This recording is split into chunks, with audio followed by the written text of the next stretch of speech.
Uma noite assim é sumamente importante. Você há quanto diferentes sortes de perguntas abindilantes. Pergunta tocante, sim, pero antes não te tal e tal. De quando te escrevi assim, que te influência, de como não está na escola.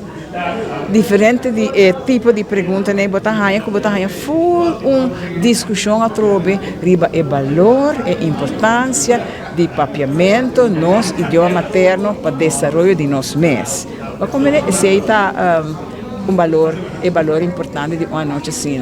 Mas depois, se houve investigação e tem dado não como para o mês, pero não investigação que men bota conhecimento novo e botem que compartilhar conhecimento com toda gente em realidade.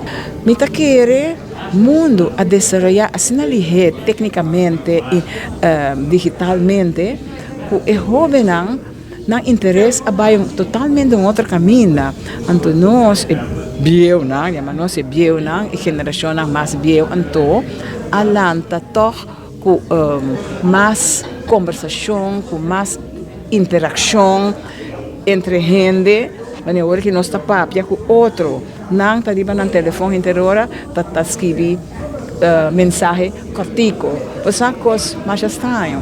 Portanto, esse é motivo, mas essa investigação muito grande riba essa aqui, pero me está querendo nos ensinança tampouco não ajuda para lanta jovem que está interessado de ensinamento.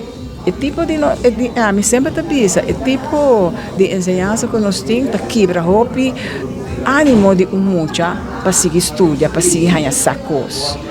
Para se boa muito chiquito com entusiasmo etapa para seguir coisas e que sabe de com no momento que entra na escola não está quebré. Coisa estranha que está passando agora que está com a introduzir papiamento para ler e escrever na escola básico.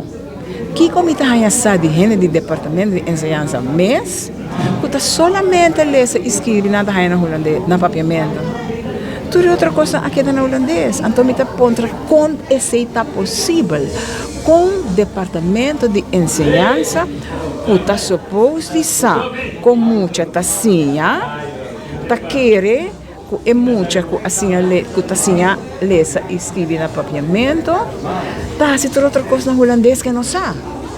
Rekenen, que mexe rekenen, sempre bisa rekenen tá uma matéria que é muita mas assim dentro do idioma.